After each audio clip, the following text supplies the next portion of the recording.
Catherine!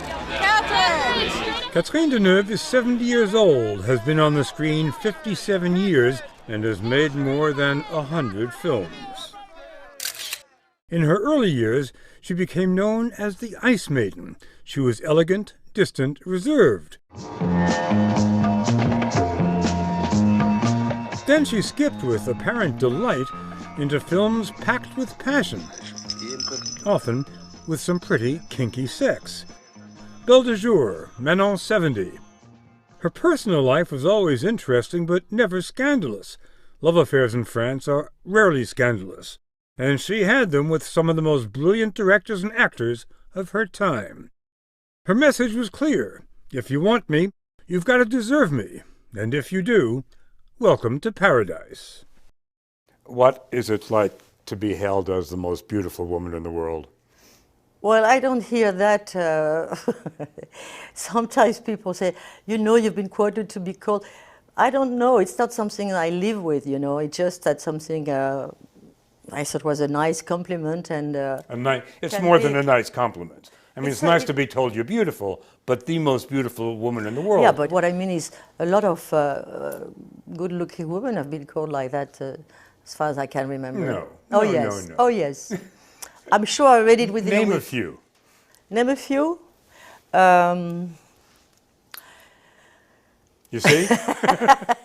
It's not always easy being the most beautiful woman in the world, but Catherine Deneuve has toughed it out.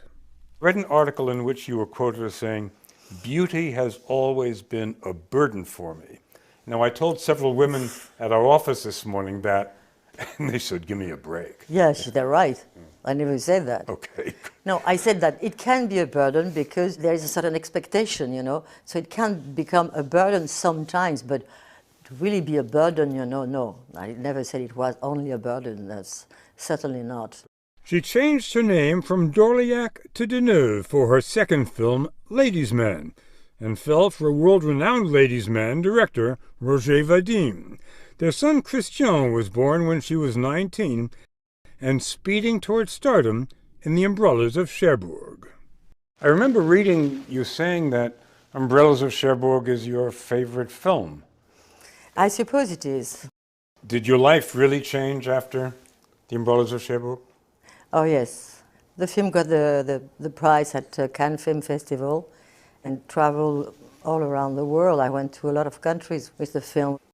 In 1965, Deneuve and photographer David Bailey were married. During those years, Deneuve flourished, taking both risky and risque roles. She starred in a horror flick, Repulsion, directed by Roman Polanski.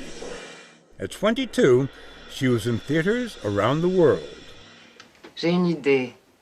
Si vous vous appeliez Belle de Jour. Belle de Jour? Comme vous ne venez que l'après-midi.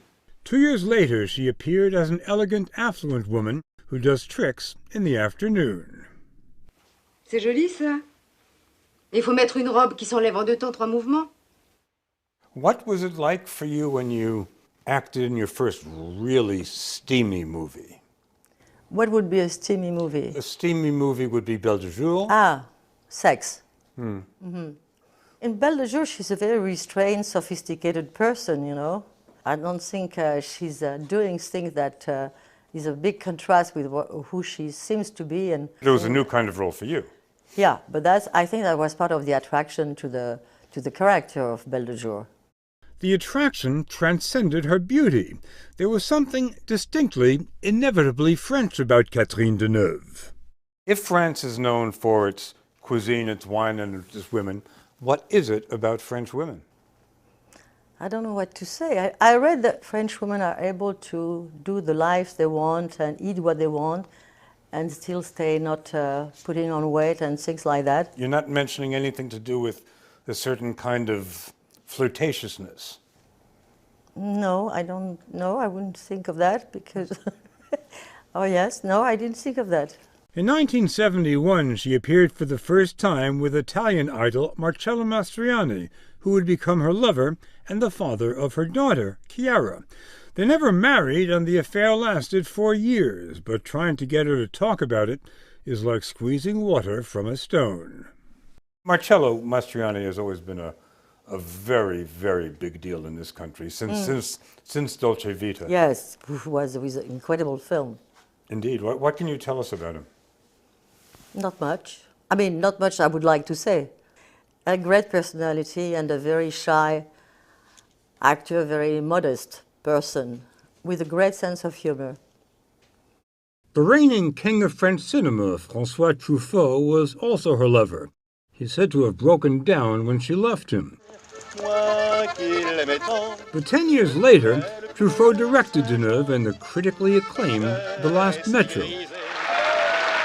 She plays a Parisian movie theater owner hiding her Jewish husband during the German occupation.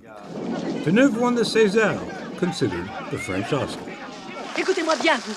On est embarqués sur le même bateau. On continue de jouer cette pièce ensemble. Mais en dehors de ça, je vous demande de ne plus jamais m'adresser la parole. Do you have to be a tormented person to be a great director? In a way, I think so, yes. Truffaut? Yes. I think if you are a very sort of quiet, happy, fulfilled person, it's more difficult to put it in words and to want to have the desire to put it in images and tell a story. I think it's... most of the directors I've known were mostly tormented persons, yes.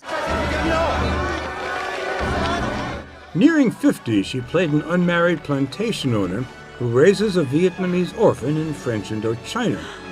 Ma petite fille, ma chérie. She was again awarded the César and received her first and only Oscar nomination. J'ai tout fait, j'ai tout essayé pour te sortir de là. Would you like a shot at another Oscar, or does it not mean anything to you?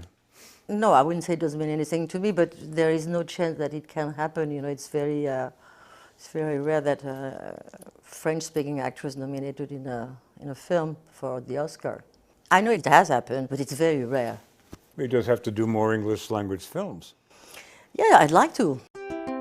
But her latest film, On My Way, is in French. On a rencard avec quelqu'un, on cherche la bête. She plays Betty, a former beauty queen, who renews ties with her estranged grandson. Tu veux pas manger les vieux baguettes? Ben non. T'es du Moyen-Âge ou quoi? Mais dis donc, toi! She still dreams about Hollywood, but will never be able to act with the actor she likes best. I would have liked to work with Cary Grant. Cary Grant. I think he's such a great, great actor. Cary Grant to me was a real summit of what acting can be for a man.